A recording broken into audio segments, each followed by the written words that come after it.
The architecture of wisdom, there are two versions of you. One version is still living in the story of what happened, seeking validation for the pain. The other version has stepped back to see the patterns. Alara realized that she didn't need to monetize her wounds. She needed to monetize her wisdom. By drawing a line down the center of her life, she moved the drama to the left and kept only the insights on the right. This was her first step into emotional discipline. Alara learned that you cannot build a future from an open wound. An open wound is full of anger and the need to prove a point, but a scar is different. A scar represents a lesson fully integrated. She waited until she could explain her journey without a shaking voice or a pointing finger. Stability became her new foundation, and silence became her processing ground until she was ready to lead.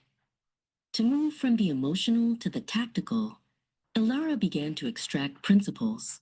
She stopped saying, "This happened to me," and started saying, "This taught me." She looked at the patterns of her past and turned them into rules for her future. She realized that while her stories were personal, her principles were universal. She began building her life not out of memories, but out of these sturdy, transferable truths. Many people asked Alara if it felt wrong to find success through her past struggles. She smiled, knowing she wasn't selling her pain, she was selling her perspective. She saw Micah, who was currently standing exactly where Alara used to be, lost in the fog. By offering her clarity, Alara wasn't dwelling on the past. She was shortening someone else's period of suffering. This was the true meaning of leadership. Survival was merely the first phase of Alara's journey.